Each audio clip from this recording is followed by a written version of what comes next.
Сайн уу? Цэцэрлэг нь хамгийн анхны YouTube дугаарт маань давтаа морил. За яг энэ дугаараар хамгийн ихний дугаараар хэрхэн яаж тусдаа гарсан бэ? Хэрхэн яаж байртаа болсон бэ талаар өөрийн туршлагаасаа хуваалцъя гэж бодлоо. Намайг хамгийн анх удаа үзэж авах хүмүүстэй зориулаад сайн уу намайг цэцэрлэг гэдэг жижигхэн үүргээ танилцуулъя. Ер нь бол Instagram дээр таад маань хэрвээ намайг харсан бол ингээл "Воо, өнөөдөр юу өсөх үү? Өнөөдөр яах вэ? Ажилдаа яцгаая. Гэл ийм богино контент хийгээд байдаг. Тэгээд энэ YouTube контентороо би яг жинхэнэ одоо цацрал гэдэг эмэгтэй юу хийдгийг, яаж амьдрдгийг, яг одоо миний жинхэнэ одоо зан чанар ямар байдгийг гэдгийг яг сайхан илүү ойлгомжтой байдлаар харуулахыг нэгдүгээр төссөн, хоёрдугаарт нь мэдсэн сурсан юмнуудаа хуваалцахыг хичээж ийн гэж бодлоо. Миний Instagram дээрх төрх бол миний жинхэнэ төрхийн нэг 25% орчим гэж магадгүй. Тэгэхээр жинхэнэ төрч ямар ингэж өв. Ядаргаатай оверсинк хийдэг. Хэтрүүлэн боддог. Тэгснэ ажил гээ явцдаг. Жохон хинэггүй те. Тэгсэн ирнэ. Шизрон нэг тийм гэж би л өөргөө дүгнэдэг юм. Муухай зангуудаас байдаг бах уу. За тэгээд сэдв рүү оръё. Би өөрөө танилцуулах гэсэн шүү дээ. Намайг цэцэрлэг гэдэг. Би 28 настай. Тэгээд 27 наснда буюу яг одоо оны өмнөхөө өвөл би тусдаа гарсан байгаа. Тэгтээ ажил хийж эхэлсэн үеудаа бодоод үзэх юм бол 16 нас эхлүүлээд яг тасралтгүй нийгмийн татгалт хэлсэн юм билээ.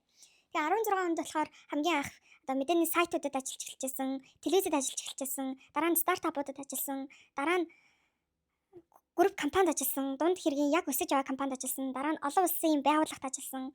За дараа нь бүр том мега Монголын одоо томоохон ажил олгогч нарын тэгээ том групп компаниудад ажиллаж үзээд.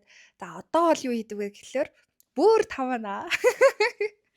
Олон улсын групп компани буюу ойролцоогоор нэг 500 мянга орчим хүмүүстэй тийм глобал компанид ажилладаг. За тэгээд ер нь бол би өөрөө юу гэж боддог вэ гэхэлэр яг л их сургуулийн 1-ээс 4-р курсын хооронд гэдэг шиг би бол яг ингээд жижигээс нь том руу гэд ингээд одоо бол хамгийн том буюу 4-р курс дээрээ явж байгаа тийм хүн байна.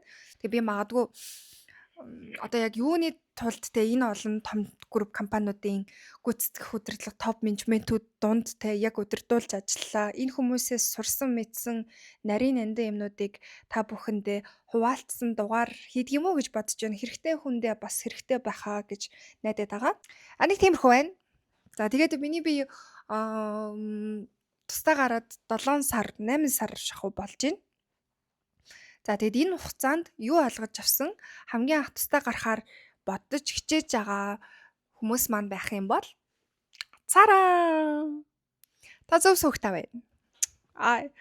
За тэгээд байраа би бол шууд бэлэн мөнгөөр нь авч чадаагүй. Над тийм нөхцөл чадал байгаагүй.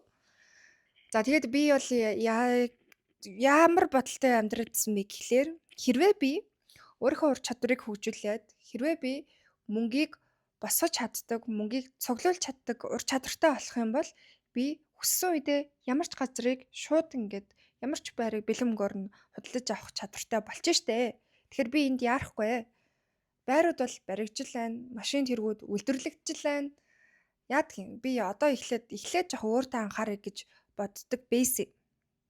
Тэгээд 2 жилийн өмнөөс ихсүүлээд надаа үнэхээр хувийн орон зай гэдэг зүйл дутагдаад байгаа үнэхээр мэдэрчээсэн. Одоо ер нь бол би ч нөгөө аав ээжтэйгээ амьдардаг. Манай ээж аав бурхны авралаар үнэхээр сайн эцэг гэх үнэхээр юм мундаг хүмүүс байдаг байхгүй. Тэгээд аав ээжийнхээ ачаар би ч нэг амар нөгөө байрны түрээсийн мөнгө ч юм уу эсвэл өөр нэг юм айхтар илүү зардал гаргадаггүй байсан миний бас нэг давуу тал. Тэгтээ би ч нөгөө ингээд нэгдүгээрт амар өөдрөг, хоёрдугаарт амарч хадуу тэр амир нь жам басан. Зоригтой хоёр чинь нийлхэр амар асуудал байгаа байхгүй. Тэгэд тэгэнгүүт янз бүрийн юм туршиж үзэн, янз бүрийн юм ингээл хийгээл үзэнгүүт яг үндэ надаа бол 16 оноос хойш хөдөлмөрлөө ажиллаад ирсэн хэрнээ тогтож өгсөн хөрөнгө нэг сүртэй байгаагүй заяа надаа. Тэгээ би ингээд хөөх одоо миний энэ авж байгаа цалангаар те манай яг зэрэгцээд ажиллаж байгаа ах нар хич нарт ингээд 3 хүүхдээ цэжээгээл те ингээл бүх ав амьдралаа ингээ авч авч чадаад байдаг. Би яагаад ингээ мөртөө тогтоож чадахгүй байна гэдээ бас их гайхаад боддог байсан. Тэгээ бодог ус бас боддог. Тэгээ хувийн орон зай маань үнэхээр нутагтаад ер нь бол аав ээж маань те хамт амьдрахад хэцүү хүмүүс ерөөсөө биш. Ямар нэг муухай муузарчл ерөөсөө байхгүй. Тэгсэн хэрнээ нэг үзэл бодлын хувьд ч гэх юм уу хүнд ерөөсөө л нэг хувийн орон зай амар хэрэгтэй юм лээ. Тэгээд энийг маань ээж аа маань ч гэсэн их сайн ойлгож дэмжиж ойлгосон. Тэгээд би ч угаасаа тэгэл оюутан байхасаа ихсүүлээл өглөө 7:40 хичээлдээ тэгээд гэрээсээ 7 гэж гараад орой 12 гэж орж ирдэг. Тийм амар хинээтэй илүүдтэй юм оролцож хийж явдаг тийм оюутан хүүхдээсэн баггүй. За тэгээд 2 жилийн өмнөөс ихсүүлээл дон гэж бодлоо. За одоо би чи ингээл 30 нас руугаа төглөө. Надад чи ер нь юу байгаа лээ? Би чи ер нь юу бүтээчлээ гэд бодсон чинь бүтээх гэсэн оролдлого их байснаас яг амар их бүтээсэн юм бас байхгүй. Яг уу айгүй олон үндсэнтэй, айгүй олон утга учиртай, олон төслүүд дээр олон мундаг хүмүүстэй хамт ажиллаад тодорхой хэмжээнд гар бие оролцсонгоо л өөрийгөө зөвтгий доо. Түүнээс яг өөртөө цугласан энэ цацралынх шүү гэсэн нэг юм ерөөсөө надад байхгүйсэн байхгүй. Тэгэл би бодсон. Одоо яг цаг нь болжээ гэд 2 жилийн өмнөөс бодож эхлээд толгойд дун гэж бодсон ба шүү. За тэгээд анзаарсан чинь дүнгийн сайны хэлдэг шиг би ерөөсөө өөртөө хөрөнгө тогтоохгүй яваадсэн байна. Тогтоож чадахгүй яваадсэн байна. Хөдөлмөрлсөн үү? Хөдөлмөрлсөн. Ажил хийсэн үү? Хийсэн. Цалин авсан уу? Авсан. Надад үйлдсэн үү? Үлдээгүй.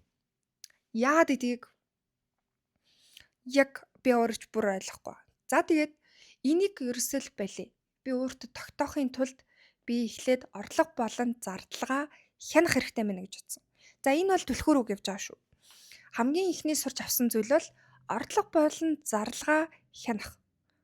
Тэгэд одоо манай мэрэгжилтээр бас нэг айгу хилдэг айгу гоё үг гэдэг байхгүй юу? Ерөөсөө count буюу хянаж чадахгүй, хэмжиж чадахгүй байгаа бол юу ч удирдах чадахгүй. Ер нь тийм агуулгатай. Тэгэнгүүт би ч нэг хэмжиж чадахгүй, тоолж чадахгүй юу болоод байгаа юм мэдгэдэггүй яг ингээл голд нь нэг ийм байгаа шүү дээ. Тэгэнгүүт хамгийн эхлээд бодсон зүйл нь за ерөөсөө л зарлагыг зеро дээр авчиръя. Буюу ерөөсөө огт мөнгө өрөхгүй байх юм бол би хэдийг хурааж болохоор байна гэдгийг харахаар шийдсэн. Тэгээд энэ талаараа контент хийсэн. Гэхдээ контент хийхээс өмнө контент хийлгүүгээр хийж туршиж бас үзсэн байсан өмнө. За тэгээд ингээд харсан чинь би чинь ямар олон жижиг юмд мөнгө зардаг юм бэ? Ямар олон зарагдаж гаргаж болохгүй ч гэсэн юм дээр яасан их юм зарлагддгийн хоёр дахь бас нэг одоо ч гэсэн эргэлзээнтэй зүйл юу байдаг вэ гэхэлэр миний философоор миний хар одоо би өөрийгөө хүндэлж байгаа, би өөрийгөө хайрлаж байгаа нэг том шалгуурал миний идэж ууж байгаа зүйл гэж би боддог байхгүй. Тэгэнгүүт одоо юу гэдэг шууд ингээд хамаагүй ингээд дайралтсан болгоно идэл эсвэл амар тийм бит муу хоол дандаа идээд байх дуртай бас биш. Яа тэгэхээр эн чинь би өөрийгөө ингээд махан бие хайрлаж шít те. Махан бие хайрлаж байгаагийн илрэл бол би идэж байгаа юм ядаж те сайн юм идмээр байна гэдэг тийм бодол хизээч юм мэдгүй толгойд ингээд суудсан. Тэнгүүд би ерөөсө хоол хүнсээс мөнгө харамлдаг байхгүй. Тэгэхээр одоо ингээд өдрийн хоол моол идэх юм бол аль болох хамгийн дуртай гоё хоолоо хамгийн гоё орчинд ч юм уу те иддэг. Тийм майндсеттэй байсан. Тэгээ тэрэнд их мөнгө өрсөн. Ер нь бас. За тэгээд энийгээ жоохон багасгаад за тэгвэл өөрөө хоолоо идэж үзье. Өдөр идэх хоолоо өөрөө бэлдээд үзье. Бүр хоол байхгүй байх юм бол зарим тохиолдолд фастинг барья. Одоо хоол идэхгүй сайхан мацаг барай авчи. Оронд нь витаминуудаа сайн ууя. Иймэрхүү бодолтойгоор байгаад тэгээд харсан чинь жижигээр бас овоо хөөрхөн мөнгө цугларч эхэлж шүү. Нэгсэндээ цоорхоо крематай байсны маань цоорхоонууд нь оёгдоод эхэлсэн гэсэн. За ингээд дараа нь би бодсон. Нэг ийм түүх болсон байхгүй юу? Би ингээд хадгаламж нэгээд Тэгээд өөртөө үрж болох бүх мөнгүүдийг бэлэн мөнгө олгож тавиад бэлэн бус мөнгүүдийг бүгдийн цаашдаа хадгаламж руу бүр яс хатуу бүгдийн шууд тэр дорн шилжүүлдэг болсон юм.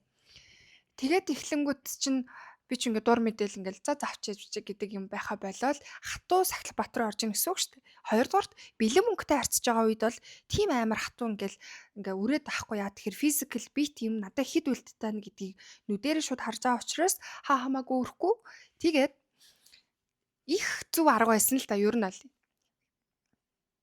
Гэхдээ тэр нэг өдрийг хүртэл. Тэр нэг өдөр юу байсан бэ гэхээр та санаж ирнэ бензин амар хордоол тэгэл буу юм болж исэн. Тэгэл бензинчгүй болоод би тэгэл оочрлож за нэг олцсных гээл бензинээ дүүргээл банк дүүргээл авдаг аахгүй. Тэгэл надад байсан бэлэн мөнгөнд төр чинь нэг хэд боллоо 120 мянга орчим төгрөг болсон. Өнөөхөө өгсөн надаа үлдсэн мөнгө нь яг 800 төгрөг заяа. Тэгэл shit би одоо яах гэд үүргээгээд хэлчихээ балаа юм аа. Тухайд нь амарн бодоагүй тэгэл за тэгэл 800 төгрөгөөр 31 хүртэл хүлээе да гэл надаа нэг 7 хоног заа юу 7 хоног цаана дахиад 7 хоног тэгэл хүнчтэй л нэг амир тэгэл тийм байгаа хүн амтандаас хийхгүй штэ хөөрхий тэгэл боломжоор л зүгээр царайлаа л яваа. Тэгсэн чинь ми толгой ингээд нэг өдөр ажиллаа игээ суучихсан чинь яг ингээл амар хатгаал бүрстэ байя гэлтэй боддог аахгүй. Тэгэл би гараал шууд ингээл им аммаар гэдэгтэй. Би өөртөө яадаж толгой өвчин амдах толгойн им аммаар байна. Гэтэл над 800 төгрөгтэй. Би бусад бүх банкуудынхаа аккаунтыг шалгаж байгаа. Хөдөлж болох ерөөсөө юу ч байдгүй. Тэгэл тэр үед ингээл амар сонин нэг юм дотор дэлбэрэх гээд очим шигтэй ингээд. Би яагаад яг мөнгөнд л удирдуулж амьдраад байгаа юм бэ гэдэг юм. Тэр үед яхаа өвдөжээс учраас амар эмошнл хүлээж авчихсан. Одоо хараад бол ингээл жижигхэн түүх байна л та. Гэхдээ тэнцэнээс би юу ойлгож авсан гэхээр зөвхөн үрээд л байгаа юм а болоод юу ч мөнгөнд өрөхгүй байгаад байх чинь бас буруу хандлага байна. Би ер нь хамгийн зөв балансыг л олох хэрэгтэй юм байна. Яагаад тэгэхээр тодорхой хэмжээнд зарлага гаргаж өөртөө шагнал гэдэг шиг ревард өгөөд тэрнээсээ урамшаад цаашаа хүн урмаараа ингэж явдгийн биш үү дээ. Яг хатаа ингээд өөртөө ингэж өөрийгөө ялж байгаа юм шиг байгаад ах юм бол хүн ч гэсэн их ядардаг юм байна да гэдгийг ойлгож аваад тэгэл бүр яг тийм хатуу юм байхаа болсон. Тэгээд эхэлсэн чинь маш сонирхолтой. Энэ хоёрын хооронд ялгаа бараг гараагүй. Нэр яагаад гэж тэгээд эхлэнгүүд би нөгөө талаасаа за тэгвэл би орлогоо яаж нэмэгдүүлж болох вэ гэд өлсгөлэн зан гараад ирж гисэн шүү дээ. Тэгэнгүүт одоо ингээд бодонгод хүн яг ингээд тулаал ирэнгүүт яг ингээд нөгөө үүрэг хариуцлага ухамсарлаж ихтлээл нохоондоо ойртоод эхлэнгүүт хүн чинь шууд өлсгөлэн дээр тавьд юм байна. Тэгэл бүх харагдлыг бодож үзэж байгаа. Тэгээд би өөр нэг сайхан дэвтэр дээр юма гаргаж ирээл бичээд авахаар ми тарих нэг сайхан зэгцрээд би нэг сайхан бүтэн ойртой хонж чаддгийг. Тэгэнгүүт бичиж үзэж байгаа. За би одоо зөвхөн 9-өөс 6-гийн хооронд ажилладаг, ажлынхаа цалингаараа амьдардаг хүн. Яаж би өөр орлогын их өсвөртэй болох вэ? Би яаж энийг зохицуулж чадах вэ гэд бодож байгаа. Тэнгүүд би ямар ур чадвараа үнэлүүлж чадах вэ гэдэг асуулт руу хүссэн үсээгүй бууж байгаа байхгүй юу? Яа тэгэхээр бид нар шударгаар хөдөлмөрлөж мөнгө олохоос өөр аргагүй чичиг пах гэдэг пүү эсвэл нэг сайхан аврагч энжил гарч ирээ миний охин гэдэг юм одоо бидний нөхдөд бол одоохондоо байхгүй бидэрт өөрөөс өөр хинч байхгүй нөхсөлд амьдарч байгаа шүү дээ. Тэгэнгүүт за тэгвэл одоо үнэлж болох ямар ур чадвар байна гэдэг ингээд жагсаагаад үзэнгүүт одоо миний мэрэгжил дээр бол би юугаараа илүү сайн бэ гэхлээр ямар нэгэн компанид ажлын арын төлөвлөлт тооцоол буюу энэ компанид ажлыг ямар хуу зах зээл рүү ямар хуу үн өртөгтэй ямар ажил хийгээд тэрийг cost efficiency-гээр нь буюу яаж энийг борлуулалт болгоод хэдэн төгрөгийн борлуулалт хийж гаргаж авчирч чадах вэ гэдэг арын дайны тактик гаргана гэдэг шиг маркетингийн тактик төлөвлөгөөг нь гаргадаг хүн ээ гэсэн үг. За энэ ур чадварыг арай илүү хөгжүүлсэн юм байна да гэж би бол боддог. Яа тэгэхээр Монголд бас ихэнх одоо компаниуд бол ихэнх нь бас мэдрэмжээр явдаг, зарим нь ингээл янз бүрийн л кейсүүд байгаа шүү дээ. Минийх чинь төсөл суурьтай, бизнес суурьтай тэгж чанагдаж гарч ирсэн хүн учраас маркетинг креативийн ажлыг дахиад тоо аналитик болон бизнесийн логиктай хослуулаад ирэнгүүт энэ миний давуу тал гараад ирж байгаа байхгүй тий. За нэгдүгээрт план schedule-ыг яаж мэргэжлийн түвшинд гаргаж ирэх юм, хоёрдугаарт guidance-ыг яаж тодорхой гаргаж өгөх юм, гуравдугаарт энэ ажил маань бүхэлдээ ямар тактиктай, ямар утга учиртайгаар яаж явах уу гэдэг комбинацийг нь тоогоор илэрхийлж чаддаг байна гэдэг бол энэ миний мэргэжил дундаа давуу тал нь байна гэдэг гаргалгаа болохгүй.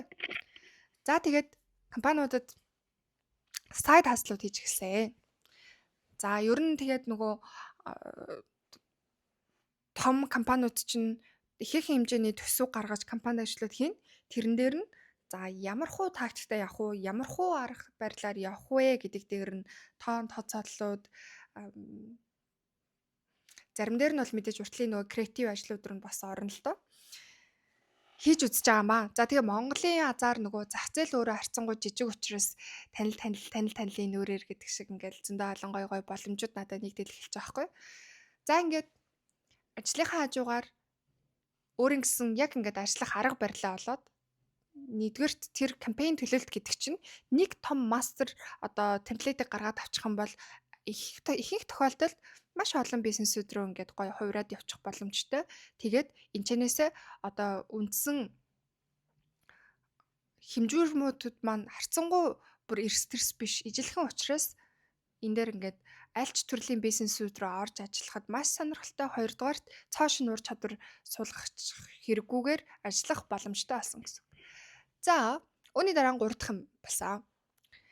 Ажлын би ч нөгөө Монгол телевиз терминал гэдэг нэг юм нэвтрүүлэг хөтэлдэг.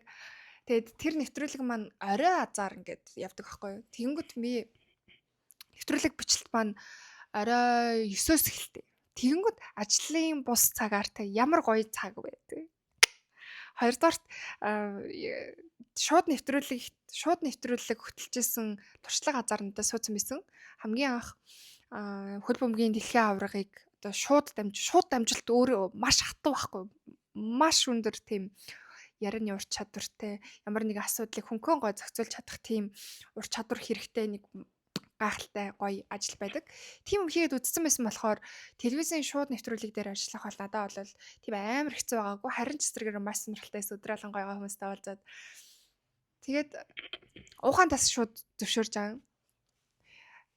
Нэгдүгээрт надаа бас нэгэн орлогын их усэр авчирна. Хоёрдугаарт хүмүүстэй ярилцах, камертай харилцах те маш олон төрлийн салбарын хүмүүстэй яриа өрнүүлэх энэ өөрөө маш гоё утга учиртай, үндсэнтэй гоё зүйл байсан учраас тэр саналд бол шууд зөвшөөрсөн. За ингээд үндсэн ажиллаа хийж байгаа. Хажуугаар нь маркетингийн кампайн төлөвлөлтүүд хийж байгаа. Гуравдугаарт нь оройн нэвтрүүлэг хөтлөж байгаа. За нэвтрүүлэг эдэр хөтлөөд энэ тэнд харагдаад эхэлсэн чинь заримдаа надаа нэг ийм саналуд орж ирсэн. За нэг зураг авалтанд ороод өгч ээ. За нэг ингээд хоолоо уншаад өгч ээ. Эсвэл за нэг ийм видеонд ороод өгч ээ гэдэг ч юм уу те. Царайгаа би яах тийм амарч тийм царайлагстай хүн бас биш л те. Тэгтээ яг гол юм нь тэн дотор ажиллаж байгаа. Тэгээд продюсер, зураглаач те гэрэлтүүлэг бүх хүмүүс яаж ажилтгийг ойлгодог учраас тэр хүмүүстэй агуу хөрхэн эвтэйхэн ярилцаад ойлголцоод та яг юу хийж байгаа би яг ямар хөө байх юм гэдгийг ингээд ойлголцдог тэр ур чадвар маань надад амар тусаалсан. Түүнээс биш нэх юм хөөрхөн царай ч юм уу те өндөр сайхан гойлог би гэдэг юм маш илүү хүнтэй хамтарч ажилтдаг чадвар байсан учраас энэ саналуд ирээд байсан. За ингээд хэд хэдэн бас компанид ажлуудын хэд хэдэн юмнуудын зураг авалтанд ороод аваа хөрхөн ингээд хөрхөн явдаг болоод ингээд нэг доор 4 ажлууд гэсэн үг. Тэгэд энэ 4 чинь ингээд шүү дээ саяны сайд хасалч одоо жишээлх юм бол за одоо нэг юун дээр нэг том ивент хийх нэ. Энэ ивентийн нариулга гаргаад өгч ээ. Энэ ивентийн ивентийн маркетинг бас тусдаа бүр айгуу том юм байж байгаа. Энэ ивентийн юм дээр ажиллах нэ. Энд ийм лаунч хийгдэх нэ. Энэ дээр ийм бүтээгдэхүүн гарах нэ гэдэг ингээл шин гой юм гарч ирнэ. Тэр болгон дээр чи ингээл түгээл авч байгаа юм чи. Гэхдээ одоо нэг дисклеймер хэлнэ гэдэг хэлхийн тулд хэлмээр байна. Мэдээж одоо тэр бүх ажлуудыг цэцэрлэл гэдэг хүн ганцаараа хийхгүй. Миний ажил бол тэр том ажлын ерөнхий маркетинг талын жижигхэн хэсгийг дагаал ажиллана гэсэн. Тэгэхээр одоо бүх юмнуудыг энийг би хийцэн гэж том дуурхан ч хаашаа зүгээр тэр ажлуудын багтанд байсан. Тэгээ тодорхой хэмжээнд үндснээ гар бие оролцоод явсан ийм л хүн баг гэсэн үг байхгүй. Тэгээ за ингээд 4 ажил хийгээд 2 жилийн өмнөөс ихсүүлээд нөгөө бүх 100 төгрөгөө хүртэл хинжээл те. Ийм болоод ихсэн чинь нөгөө мөнгө тогтохгүй байгаад байсан чинь тогтож шүү. Өөрийнхөө л кермаг би өөрөө л цавалцсан юм биш дээ. Одоо би өөрөө ойж гинэ. Тэгээд эмээ маа намайг ангааж явахаар умааж яв гэд захидаг. Манай эмээ ойдолчин өмсөн байхгүй. Тэгээд багаас маань юм аяхыг зааж өгчсэн. Тэгээд эмээ маань өөд болцсон л доо 16-нд. Тэгээ би гэртээ ирээд нэг сайхан өөрийнхөө хөрвний кермаг нь ойж явахдаа бодчихсон. Эмээ би одоо энэ санхүүгийн цаорхоо кермага би нөхчөж байна. Таны хэлсэн үг толгойд одоо дон гэд орж ирж байна гэд. Тэгээ би өстой сайхан дон болгоод ингээд кермага оёод их гоё сэтгэл уяг үлдсэн. За тэгээд байраа авнаа гэд урьдчилгаагаа бэлдээд 100 удахгүй сая дахгүй цуглуулад эхэлж явах үедээ миний өдөрт орой унтахынхаа өмнө хийдэг юм гэх юм бол өнгөөрөө эсвэл фейсбુકийн зарлуу орж байрууд хардаг байсан. Тэгээд байрууд харахтаа би ингээл үнэхээр таалагдсан айман гоё орчинтай байр ах юм бол ингээд төсөөлөн зөө. Би галтгоондоо ингээд тэрэнд нь бай тийм хийгээд энийг ингээл энэ байр нь нэг ч гоё байна да. Энд нь тийм юм гээл. Тэгэл ингээл гоод ингээд төсөөлөөл мөрөөдөөл. Тэгээд эрэнгүүд хүн чинь нөгөө далд ухамсар гэдэг шиг мөрөөдөөл байгаа юмтайгаа мэдээллийг ингээл бодоол тийшээгээл хамаг анхаарлаа өгөөд эхэлдэг юм байлээ. За тэгээд дахиад нэг зар хараа явж исэн чинь одоогийн миний байрын гайхалтай зар явж исэн. Тэгээ би шууд нөгөө зуучрын залгаад би одоо яг яваад очиад уулзаад үзьегээд тэгэл хаалгаараа ингээл онгойлгол харсан. Хүн чи яг өөрийн энэ яг миний л гэр байна. Энд би яг байх юм байна. Цэцэрлэг энэ ч байх юм байна гэдэг юм цаанаасаа л их тийм мэдрэмж надад орж ирэл. Тэгэл би энэ байраа үзээд дахиж урс өөр байр үзээгүй. За би энэ байрыг авнаа. Тэгтээ надад хугацаа өгөөрэй би мөнгөөд яг сайхан жин там болгоод тий банктайгаа тохироотхыг. Тэгээ би өмнө хэлсэн байж магадгүй. Надад бол би бол ипотект байр авна гэж бодож байсан би шаардлага хангаж байсан. Харамсалтай нь банкн дээр очиод уулзсан чинь яг одоо бол 2023 оны хүмүүсийн очер дээр явж байна. Тэгээ одоо бүртгүүлцгээ. Тэгээд очер чинь болох юм бол бид нар холбогдъё гэд хэлсэн баггүй. I don't have a time. Надад цаг байхгүй те. Хоёрдугаарт яг дам яриа сонсонгууд л ингээл хахвал мөнгөний төлчих юм бол те юугийн шийдээд ипотекийн шийдээд өгдөг хүмүүс байдаг л гэсэн. Гэхдээ яг бид хийх хүсээгүй яг үндэ. Тэр мөнгийг чинь цуглуулах гэж би яаж нэрэн байлаа дөө. Бага газар хөвтөд өгмөр те. Шүн миний ингээд хөлийн булчин зангираад ингээд шүрмэс татаад булчин зангирчдаг би унтаж чадахгүй. Бүр тийм болтлоо ажиллаж, тийм болтлоо шазран зантай ажилласан хэрнээ би зүгээр нэг хавуулраас өгчмөөргүй байхгүй те. Тэгээд өөгүй. Хавуул руу өөгүй хэрнээ миний шийдлэн заяа. Зүгээр би бол яг банкны зээлээр авсан. Банкны зээл чинь өөрөө бас хөөрхөн хүү өгөн те. Ипотектэй харьцуулах юм бол хүү нь хавь өндөр шүү дээ. Тэгэхээр яг хүүгээ төлөөл явж гин. Одоо би ерөөсөө те хариуцлагатай өвдөж болохгүй хөж болохгүй амьдарч байгаа хүн. Тэгээд яг вэ бас хаа очиж сайн хүмүүсийн дунд ажилласны буйнаар тэгээ манай эзэн засагч нар маань ч гэсэн ингээд үнэхээр сэтгэлээсээ надтай холбогдож миний зээлийг судлаж байсан. Яг л миний үеийн ингээл охтууд Яг л тэ бид нар яг нэг ийм нэгнийхээ зовлон мэднэ гэдэг шиг л байж байгаа байхгүй. Тэгээд үнэхээр бас талархмаар. За тэгээд ингээд 7 хоног банкны үе захиад тэгэл нөгөө нэгцгийн үйлчлэгээ рүү очиод урьдчилгаагаа тэгээд яг өөрөө олсон гэдгээ бас баталж нотлох ёстой. Гиг үнтхэн бас дансрууч мөнгө ороод гиг үнтхэн гараад ирж бас болохгүй энэ мөнгийг би өөрөө олсон гэдгээ батлана. Тэгээ азар би бол угаасаа яг царуулгын цалингаас оруулаад явцсан байсан учраас тэр бол харцангуй сайхан амар зүйл хийсэн. Надад бол гайг байсан. За тэгээд хоёр дахь хэлэх ёстой take away буюу ойлгож авсан зүйл маань аль болох эртнээс өөрийнхөө income буюу олох орлогын их усрыг олон жижиг хамаагүй хэсгүүд рүү байршуулах ёстой мэлээ.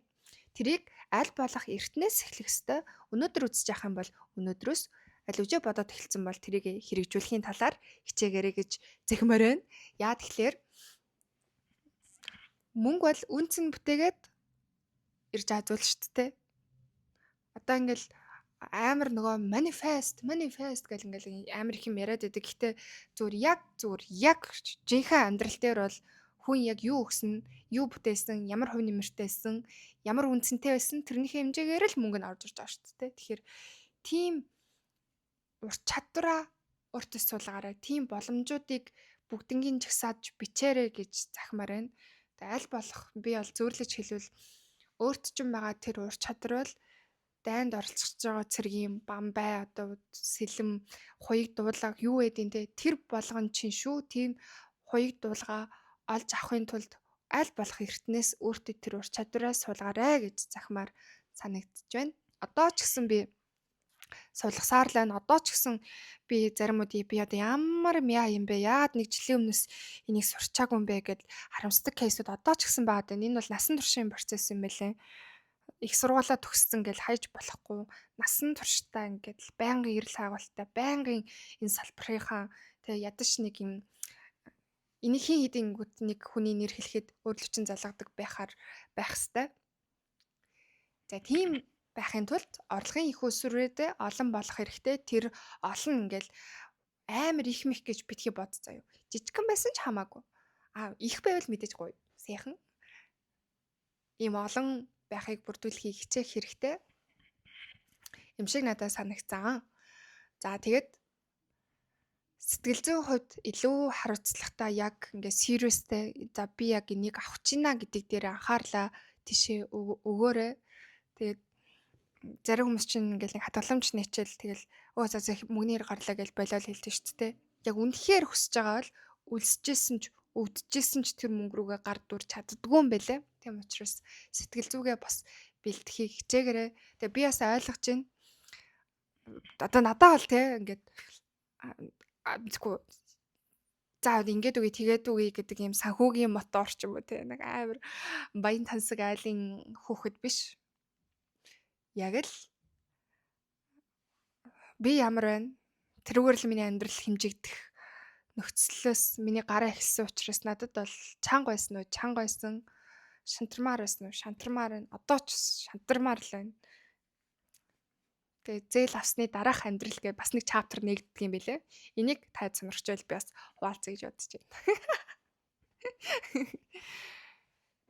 За тэгээд яадаг ч гэсэн өөрийн гэсэн хөдөлмөрөөрөө өөрийн гэсэн ахвал цамбаа ухаанаараа өөрийн орон зайтай болно гэдэг шийдвэр бол ихэнх тохиолдолд зөв юм шиг би бол санагцсан. Тэгээд нүдэн дээр ил байгаа би чадчихлаа штэ гэдэг мэдрэмжийг бас өгдөг их сайхан зүйл байдаг юм байлээ. Хүнд бас хайрлах, гамнах зүйл бас байна гэдэг сайхан хэрэг шүү. Юутэй ч гэсэн яг байр авъя гэж бодож байгаа залуучууд ах юм бол чи чаднаа. Чи чадахгүй бол одоо хийн чадах юм. Хин чамд мэ миний хүү гэдээ байр өгөх юм. Өгөхгүй штэ. Хаяа өхөө чи өөрөө л өөртөө өгөх юм чинь тэгэл өөрийнхөө эрүүл мэндийг гамнаад сэтгэл зүгээ гамнаад тэгээд хийж чаднаа гэж бодсон бол чадчих л таараа. Тэгээ миний итгэдэг нэг юм байдгийг хүний сэтгэл дотор багтаад төсөөлөлд орж л байгаа бол чаднаа л гэсэн үг. Чадна гэж бодож чадах хүч нь байгаа учраас орж ирж байгаа гэж би итгэдэг учраас та бүхнийг ч гэсэн тийм баха гэж итгэж байна. Сайхан амраараа одоо оройны цаг болсон байна. Баярлалаа баяртай. Хамгийн анхны YouTube дугаарт хамт байсанд баярлалаа. Баяртай.